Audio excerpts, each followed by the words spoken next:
My mom thought she could replace my father with her creepy new boyfriend and make me call him Dad, but she didn't realize I still had contact with my actual dad. I was 13 when my mother got engaged to Brandon. Dad had been convicted for manslaughter 5 months ago. He called someone at the bar, but he wasn't even drinking. I was there with him. He went into the bathroom, then came out minutes later looking panicked and covered in blood. He shouted for someone to call the police, and they arrived quickly. But then without saying much, they put him in handcuffs and took him away. The next time I saw him was behind bars. It never made much sense though. Dad never had a violent bone in his body. He swore he didn't do it. And the way Mom acted after his conviction made me even more suspicious. She brought home Brandon instantly. On day 1, she said he was my new dad since the other one was clearly a monster, and told me that my dad was a killer who I needed to distance from for my own safety. I wasn't sure what to believe at first, but when 5 months later my mom announced to me that they were engaged and I needed to start calling Brandon Daddy, I became quite convinced of Dad's innocence. Around this time is also when it started. Brandon got comfortable. He began staring at me while eating slowly, saying things like, "You're growing up so fast, becoming such a pretty young woman." The worst part was my mom thought it was sweet. Even when I told my mom for the first time that Brandon made my skin crawl, she told me I was dramatic. She must have told him what I said though, because that night while she slept, Brandon came into my room, and he grabbed my wrist hard enough to leave marks and said, "You know what happens to naughty girls who snitch."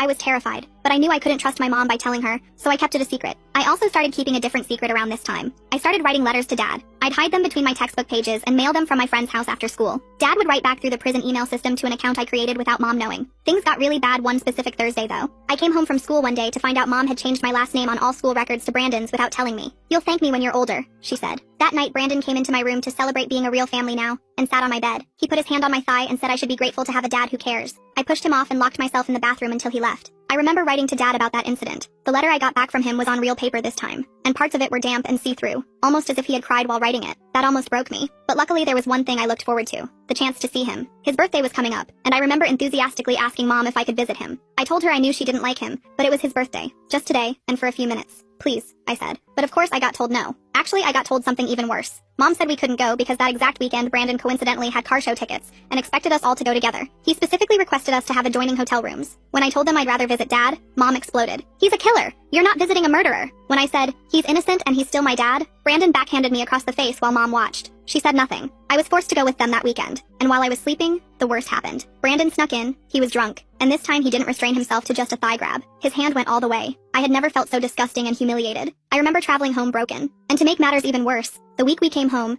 my mom found the hidden letters from Dad I had been hiding. She burned them in the backyard, and as punishment for communicating with him, she took my bedroom door off its hinges for monitoring. Of course Brandon took this as an opportunity. He would stand in the doorway at night watching me sleep. I remember that was a real breaking point of mine. I remember sneaking off into the school library past hours the next day to email DDA. I must have sent an hour-long email that made no sense because I just rambled about everything. I didn't know what I expected, if I even wanted anything because I was so numb. But then 2 weeks later, I got a reply from him. It was lengthy, super lengthy, telling me all the right things and how everything was going to be okay. But there was one thing that stuck out. "Did you check where I said?" I became confused. Check where? I started going through every single email he had ever sent me, and that's when I found it. In one of the more recent emails, Dad had told me to go up to the attic and behind the radiator. I remember reading that email the day after asking my mom if I could go visit him. I think I was too heartbroken to read thoroughly, and somehow missed it. Either way, I made a big-time mental note of what Dad said, and waited until Mom and Brandon went on date night. That happened next week. My hands shook climbing into the attic with a flashlight, and behind the radiator, I found a plastic-wrapped journal. I opened it to the marked page Dad told me to. It was dated weeks before Dad's arrest, and in Dad's handwriting it said, "It's been a few weeks since I caught Lauren and Brandon sneaking off into the bar. I don't know how to confront her."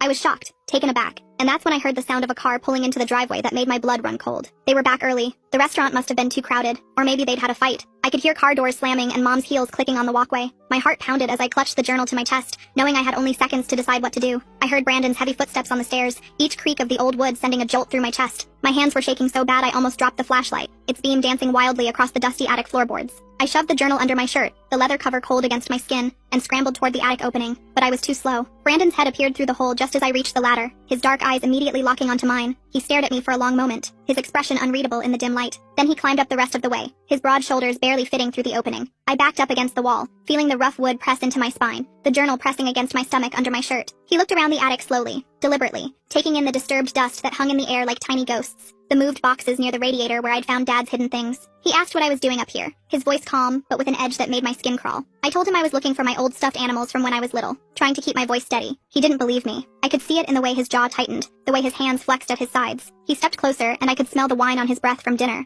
mixed with his cologne that Mom said was expensive but always made me feel sick. He said I was a terrible liar, just like my father. The words hit me like a slap. Then he grabbed my arm, his fingers digging in hard enough to bruise, and yanked me toward the ladder. I had to use my other hand to keep the journal from falling out of my shirt, pressing it tight against my body. Mom was waiting at the bottom of the ladder, her arms crossed and foot tapping impatiently. She looked annoyed, asking why I was sneaking around like some kind of thief in my own house. Brandon told her I was probably hiding something, his hand still gripping my arm possessively. He suggested they search my room, and I saw a flash of something dark in his eyes. I panicked and said I just wanted to find my old teddy bear because I couldn't sleep without my door. The words tumbled out too fast, too desperate. Mom rolled her eyes but seemed to buy it, probably because she was tired and didn't want to deal with more drama. That night I waited until I heard them both snoring, Brandon's deep rumble mixing with Mom's softer breathing. The house settled into its nighttime creaks and groans as I carefully hid the journal inside my pillowcase, feeling the corners dig into my cheek when I lay down. I couldn't risk reading more with Brandon checking on me every hour, his shadow appearing in my doorway like clockwork. The next morning was Saturday. Mom made pancakes like nothing had happened, humming off-key to some song on the radio. The normalcy of it made my stomach turn. Brandon kept staring at me across the table, his eyes following every movement as I pushed food around my plate. I excused myself to use the bathroom and took the journal with me, hiding it in the tank of the toilet wrapped in a plastic bag I found under the sink. The water was cold on my arms as I carefully placed it inside. At school on Monday, I snuck into the computer lab during lunch, telling my friends I had to finish an assignment. The room was empty except for the hum of old computers and the tick of the wall clock. I started taking photos of each page of the journal with my phone, angling it to avoid the glare from the fluorescent lights. My hands were still shaking, making some photos blurry. The entries went back years, Dad's familiar handwriting becoming more frantic as time went on. Dad wrote about his suspicions, about seeing Brandon's car at weird hours parked down the street, about Mom acting strange and distant. One entry mentioned finding a receipt for a motel in Mom's purse when he was looking for gum. Another talked about Brandon showing up at the bar during Dad's shifts,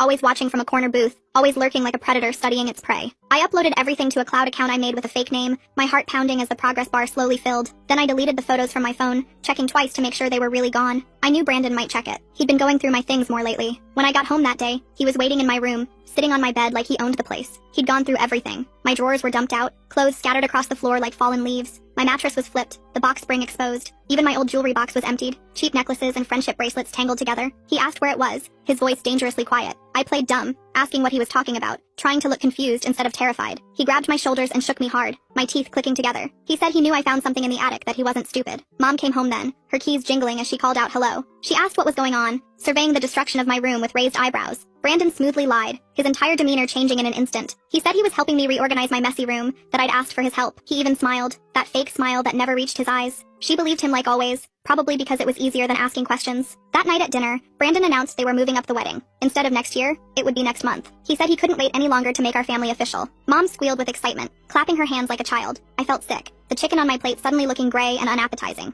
Over the next few weeks, Brandon watched me constantly. He installed a camera in the hallway pointing at where my door used to be, the red light blinking at me like an evil eye. He started driving me to and from school, no more bus with my friends. He'd wait in the parking lot, engine running, watching everyone who talked to me. He took my phone at night, placing it on his nightstand where I couldn't reach it. But I kept working during the day. I printed pages from the journal at school and hid them in my locker, taping them behind old textbooks. I needed help but didn't know who to trust. My teachers seemed oblivious. My friends wouldn't understand. Then I remembered Uncle Henry. He was Dad's best friend since high school, the kind of guy who showed up to help without being asked. They'd been inseparable until Dad's arrest. Mom had banned him from contacting us after that, saying he was a bad influence, that he enabled Dad's violent tendencies. But I knew that was a lie. Uncle Henry was a good man who smelled like sawdust, and always had butterscotch candies in his pocket. He worked construction, and had 3 kids of his own, twin boys and a little girl who called me her big cousin. I found his number in an old address book Mom had forgotten about in the kitchen junk drawer, buried under expired coupons and dead batteries. I called him from the payphone outside school during PE class, the metal cold against my ear. I told the teacher I felt sick and needed air, clutching my stomach for effect. Uncle Henry answered on the 3rd ring, his gruff voice softening when I said who I was. I talked fast, words tumbling over each other, telling him I needed help, that Dad was innocent, that I had proof. He told me to slow down,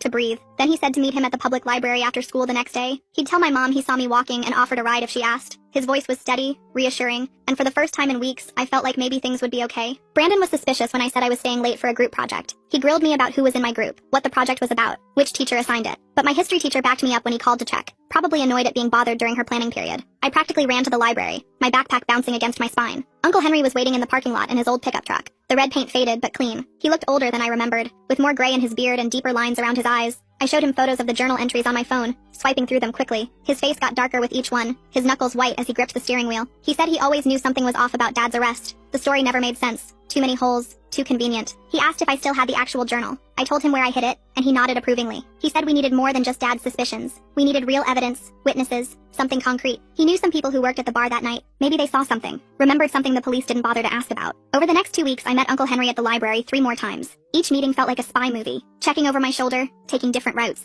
He'd tracked down Edward, who was working security that night. Edward was a big guy with kind eyes who remembered everything. He remembered Brandon being there, which was weird because Brandon had told police he was home all evening watching TV. Edward said he saw Brandon go into the bathroom right before Dad, maybe 30 seconds. But Edward had been too scared to speak up after Dad got arrested so fast, afraid of getting involved, afraid of Brandon who had connections everywhere. Uncle Henry also found Carolyn, who was bartending that night. She had curly red hair and a sharp memory for faces. She said Brandon had been coming around for weeks before the incident, always asking about Dad's schedule, pretending to be friendly. She thought it was strange but didn't think much of it at the time. People asked about regulars all the time. She remembered Brandon ordering a drink that night, a whiskey neat, then disappearing for a while before the body was found. She'd been the one to call 911, her hands shaking so bad she could barely dial. The breakthrough came when Uncle Henry talked to Brian, who managed the bar. Brian was an older guy who'd run the place for 20 years. Brian mentioned they'd upgraded their security system a month before the incident. The police had only taken the main camera footage, but there was a backup system that recorded the hallway to the bathrooms. Brian still had those files on an old hard drive in his office. He'd forgotten about them until Uncle Henry asked, the drive gathering dust behind old liquor invoices. We met at Brian's house to watch the footage. His living room smelled like cigarettes and coffee. My stomach was in knots as Brian connected the drive to his laptop. The timestamp showed Brandon entering the bathroom at 9:47 p.m., walking casually like he had all the time in the world. Dad entered at 9:52 p.m., probably just needing to use the bathroom after his shift. Brandon came out at 9:51 p.m., checking his watch and smoothing down his shirt. Dad came out at 9:53 p.m. covered in blood, shouting for help, his face a mask of shock and horror.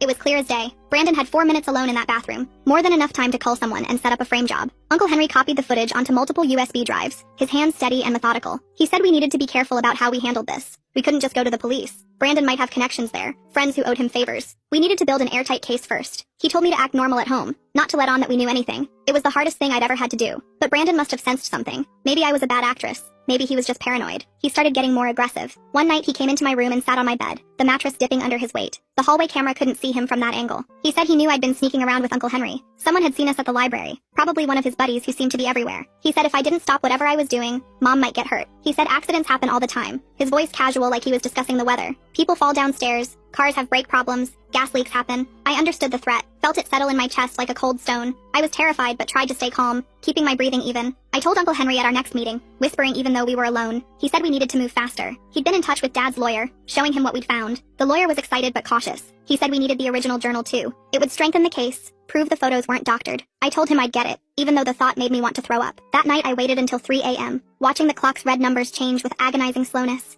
I crept to the bathroom, my bare feet silent on the carpet. I carefully retrieved the journal from the toilet tank, the plastic still protecting it. It was still dry in its plastic wrapping. Dad's words safe. I put it in my backpack for school, zipping it into the inner pocket. But when I came out of the bathroom, Brandon was standing in the hallway like a ghost. He asked what I was doing up, his eyes glinting in the darkness. I said I felt sick, holding my stomach. He stared at me for a long moment, then let me pass. I felt his eyes on my back all the way to my room. The next morning, my backpack was gone. I found it in the kitchen, empty, its contents spread across the table. Brandon was sitting at the table with the journal in front of him, flipping through pages with theatrical interest. Mom was reading it, her face pale and confused. Brandon had told her I'd been writing fantasy stories about him, that I was disturbed, that I needed help. He'd started pointing out specific entries, saying, "Look how she's trying to copy your husband's handwriting. See how she mentions you and me together? This is clearly her sick fantasy about breaking us up." Mom's confusion turned to anger as Brandon kept talking, weaving his lies with just enough truth to make them believable. Mom believed him. She said she was disappointed in me, that making up lies about Brandon was sick, that she thought I was dealing with Dad's absence better than this. I tried to tell her it was Dad's journal, but she wouldn't listen. She said I was obviously forging Dad's handwriting to frame Brandon, because I couldn't accept him as my new father. She said I needed therapy, maybe even a special boarding school for troubled teens. Brandon suggested his cousin ran one in another state. Very strict, very isolated. Good for fixing problem children who told lies and caused trouble. The way he said it made my blood run cold. I felt the walls closing in, the room spinning slightly. That day at school I found Uncle Henry's truck in the parking lot at lunch. I climbed in and broke down crying as I told him what happened. He said not to worry, we still had the footage. But when I got home that afternoon, my phone was missing from my backpack.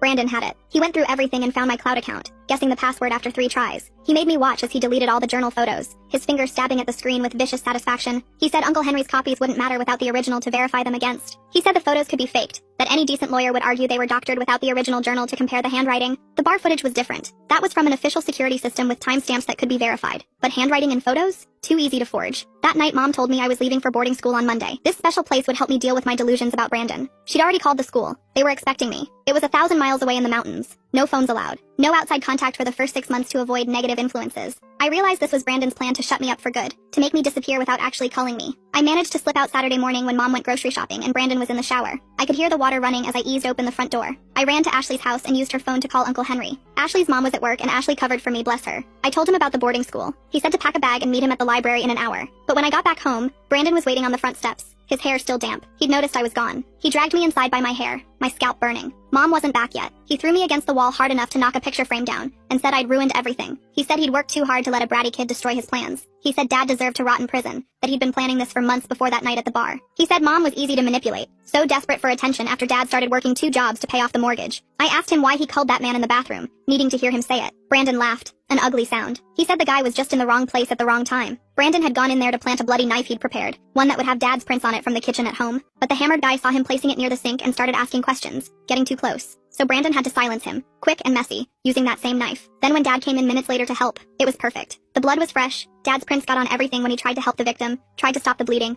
and in the chaos, Brandon pocketed the actual murder weapon and left a different knife at the scene, one he'd also prepared but that wouldn't trace back to him. I was recording everything on Ashley's phone that I'd hidden in my pocket, the record button pressed before I even walked in. Brandon didn't notice. He was too busy ranting about how smart he'd been, how he'd worn gloves, how he'd studied the bar's schedule for weeks. He said after Dad was gone, marrying Mom was just smart business. She had good life insurance from her job at the hospital, and I'd be worth even more in Social Security if something happened to her. Maybe a car accident, maybe a fall, maybe she'd just get sad and take too many pills. That's when Mom walked in. She'd come back early because she forgot her wallet. She heard everything Brandon had just said. Her face went white as paper. She dropped the groceries, oranges rolling across the floor. Brandon spun around, realizing his mistake. He tried to backtrack, saying I'd made him angry, that he didn't mean it, that he was just trying to scare me straight. But Mom had heard enough. The veil had finally lifted. Brandon stepped toward her and she backed away, her hand reaching behind her. She told him to get out. He said she was overreacting. She grabbed a kitchen knife from the block and told him to leave or she'd call the police. Brandon laughed and said she wouldn't dare. Too much scandal, too much shame. What would the neighbors think? But Mom's hand was steady as she held the knife. For the first time in months, I saw the Mom I used to know, the one who protected me from nightmares and kissed scraped knees. Brandon realized she was serious. His face changed, the mask finally dropping completely. He grabbed his keys and wallet from the counter, but before leaving, he turned to Mom and said this wasn't over. He said he knew too much about her, about the affairs she'd had before Dad when they were first married, about the money she'd stolen from Dad's savings to cover her shopping debts. He said if she went to the police, he'd destroy her reputation. Then he left, slamming the door so hard the windows shook and the remaining pictures fell off the walls. Mom collapsed on the floor crying, her body shaking with sobs. I sat next to her and showed her the recording on Ashley's phone. She listened to Brandon's confession again, her face crumbling more with each word. She kept saying she was sorry, that she'd been so stupid, that she'd failed me and Dad both. I told her we needed to call the police now, but she was scared of Brandon's threats, scared of losing everything. I called Uncle Henry instead. He came over within minutes with the bar footage on a USB drive. We sat Mom down at the kitchen table and showed her everything. The journal entries I'd saved screenshots of, the security footage showing Brandon's movements, the witness statements he'd collected and had notarized. Mom threw up when she realized she'd been sleeping next to Dad's killer for months, that she'd been planning a wedding with him. She finally agreed to call the police. 2 detectives came to take our statements. They were professional but kind, offering Mom tissues and speaking gently to me. They listened to the recording of Brandon's confession multiple times. They watched the bar footage on our laptop. They took the journal as evidence, handling it carefully with gloved hands. One detective said they'd been having doubts about Dad's case anyway. The forensics had never quite added up, but the pressure to close the case had been intense. Brandon's confession filled in all the gaps. They put out an arrest warrant for Brandon that night, but he'd disappeared. His apartment was empty, cleaned out in a hurry. His car was gone. The police said not to worry, they'd find him. They put a patrol car outside our house just in case. Mom and I didn't sleep that night. We pushed the couch against the front door and sat in the living room with all the lights on, jumping at every sound. The next morning, Uncle Henry called. He'd heard from his construction buddies that Brandon had been spotted at a motel 2 towns over, trying to pay cash for a room. The police were on their way. By noon, they had him in custody. He'd tried to run but didn't get far. They found evidence in his car linking him to the original murder weapon. He'd kept the actual knife all these years like some sick trophy, hidden in a lockbox in his trunk. The knife from the crime scene had been a decoy, but the real one still had traces of the victim's blood in the handle's crevices. Brandon tried to deny everything at first. He said I'd faked the recording using AI, that Mom was lying to protect me because she felt guilty about Dad, but the evidence was overwhelming. The bar footage showed him entering that bathroom. His fingerprints were on the real murder weapon once they tested it properly. The forensics that hadn't matched Dad suddenly made perfect sense when applied to Brandon. Even the angle of the wounds matched Brandon's height, not Dad's. Faced with everything, Brandon finally broke. He confessed fully in exchange for a plea deal. He admitted to planning the whole thing, to framing Dad, to manipulating Mom. He even admitted to things we didn't know about. Other crimes in other states, other victims who'd been blamed for things they didn't do. The detective said Brandon was a serial predator who'd been getting away with it for years, moving from place to place, always finding vulnerable women with kids.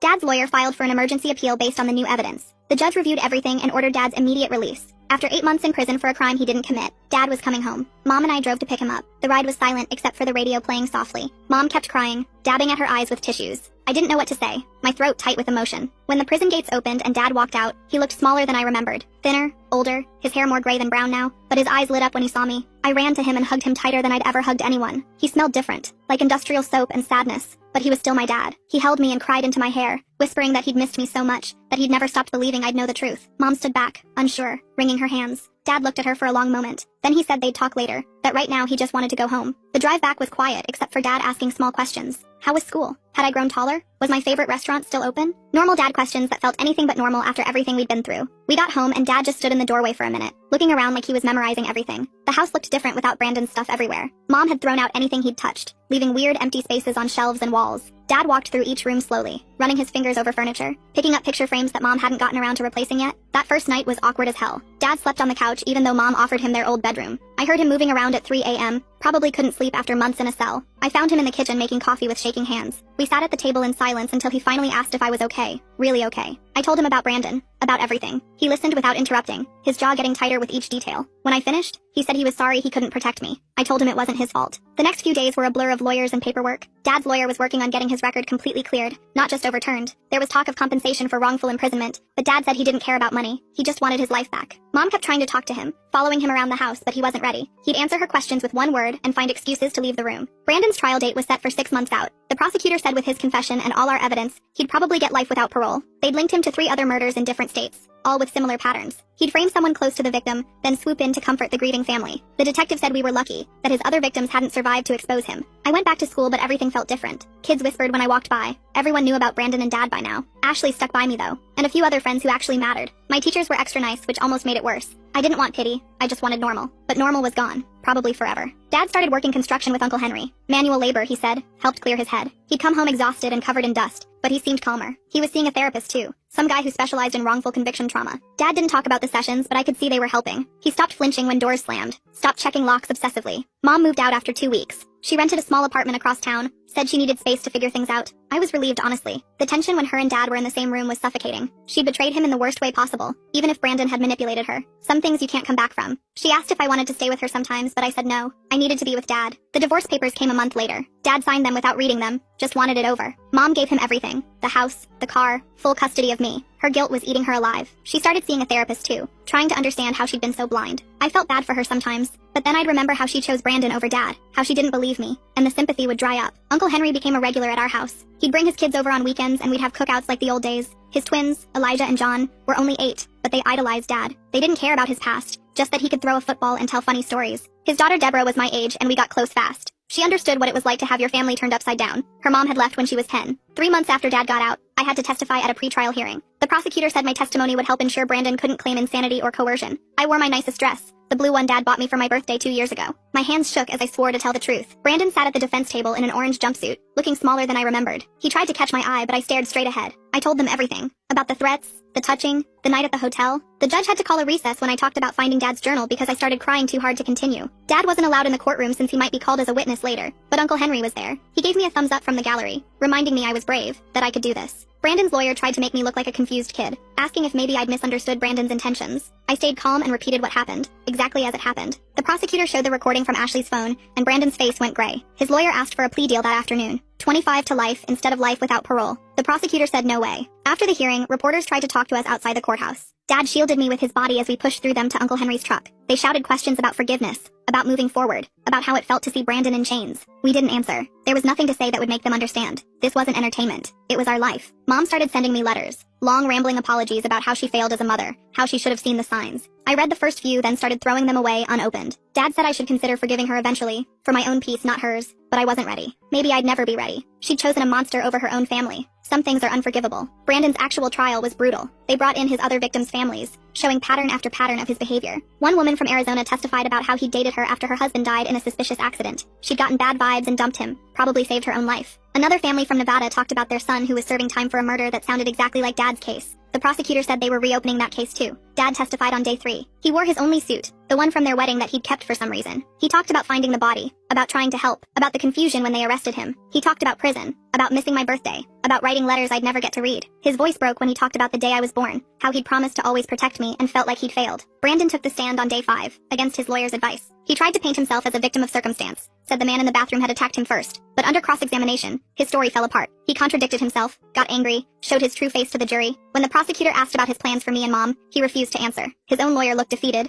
The jury deliberated for 2 hours. Guilty on all counts. Murder, conspiracy, fraud, attempted assault on a minor. The list went on. The judge sentenced him to life without parole, consecutive sentences for each crime. Brandon didn't react, just stared at the table. As they let him out, he looked at me one last time. I stared back, wanting him to see that he hadn't broken me, that I'd won. Dad and I went to his favorite restaurant after, the little Mexican place that still had his picture on the wall from when he was a regular. The owner hugged him and said the meal was on the house. We ate in comfortable silence, both exhausted but relieved. It was over. Really over. Brandon would die in prison and we could start rebuilding. Mom tried to come to the house the next week. Dad wouldn't let her in, talked to her through the screen door. She wanted to apologize again, wanted to try family counseling. Dad said no, That ship had sailed. She needed to move on, and so did we. She cried and begged, but Dad stood firm. I watched from the stairs, feeling nothing. She'd made her choice, and now she had to live with it. I started seeing a therapist too. Some lady named Dr. Cheryl, who specialized in trauma. She helped me process everything, taught me it wasn't my fault, that I'd been incredibly brave. Some days I believed her, some days I didn't. But slowly, the nightmares stopped. I stopped checking locks obsessively, stopped flinching when men walked behind me. Progress came in small steps. Dad and I developed new routines. Sunday breakfast at the diner, Wednesday movie nights, helping Uncle Henry with projects on Saturdays. We talked more than we ever had before. About everything. School, friends, the future. He helped me with homework even though math wasn't his strong suit. He came to every school event, cheering too loud at my mediocre clarinet performances. We were learning how to be a family again, just the two of us. 6 months after the trial, Dad met someone. Carolyn, the bartender who testified, started coming around. First just as a friend, then something more. She made Dad laugh. Real laughs, not the forced ones he'd been doing. I liked her. She didn't try to be my mom, just treated me like a person. She'd bring takeout and we'd watch bad movies, making fun of the plot holes. Dad smiled more when she was around. Mom eventually stopped trying to contact us. I heard from Ashley's mom that she'd moved to another state, starting fresh where nobody knew her story. Part of me hoped she'd find peace. Part of me didn't care. She'd been so easily fooled, so quick to replace Dad. Maybe Brandon had seen that weakness in her from the start. Maybe that's why he'd picked our family to destroy. A year after everything, Dad got a settlement from the state for wrongful imprisonment. Not millions, but enough to pay off the house and put money away for my college. He bought a new truck, took a vacation to the mountains, finally started living again. He kept working construction though. Said he liked the honesty of it. You either built something right, or you didn't. No room for lies or manipulation. I turned 15 that spring. Dad threw me a big party, probably overcompensating for the birthdays he'd missed. Uncle Henry's family came. Carolyn was there. Even some kids from school showed up. We had a bounce house, which was ridiculous for teenagers, but nobody complained. Dad grilled burgers and told embarrassing stories about when I was little. For a few hours, we felt like a normal family having a normal party. That night, after everyone left, Dad and I cleaned up the yard in comfortable silence. He thanked me for believing in him, for never giving up. I told him I always knew he was innocent, that he wasn't capable of hurting anyone. He hugged me tight and said I'd saved his life. We both cried a little, but it was the good kind of tears. The healing kind. Life went on. I made honor roll, started dating a nice guy named Rory from my chemistry class. Dad threatened to clean his shotgun when Rory came over, but he was joking. Mostly. Carolyn moved in after a year, bringing her cat Mr. Whiskers, who immediately claimed Dad's chair. We became a weird little family, built on shared trauma but held together by choice and love. Brandon died in prison 2 years later. Heart attack, the letter said. He was 43. I felt nothing when I read it, just closed the letter and went back to my homework. Dad asked if I was okay, and I said yeah, I really was. Brandon had been dead to me since the day they sentenced him. His actual death was just paperwork, nothing more. Mom sent a card for my 18th birthday. Just signed it, Love Mom, with no return address. I kept it for some reason, tucked in my desk drawer with other things I couldn't quite throw away. Dad said maybe someday I'd want to find her, make peace. Maybe he was right. Or maybe some bridges were meant to stay burned. Time would tell. I got into college on a full scholarship, planning to study criminal justice. Maybe become a lawyer, help other families torn apart by lies. Dad cried at graduation, embarrassing me in front of everyone. Carolyn took a million pictures while Uncle Henry's family cheered from the bleachers. My chosen family, the one that stood by me when everything fell apart. The night before I left for college, Dad and I sat on the porch swing, watching fireflies. He told me he was proud of me, that I'd become an amazing young woman despite everything. I told him I loved him, that he was the best dad anyone could ask for. We sat in comfortable silence. No need for more words. We'd survived the worst thing imaginable and came out stronger. That was enough. Looking back now, I sometimes wonder what would have happened if I hadn't found Dad's journal that night. If Brandon had succeeded in sending me away, if Mom had married him, if Dad had died in prison believing nobody cared. But I did find it. I did fight back. And sometimes that's all you can do. Fight for the truth and hope someone listens. In our case, they finally did.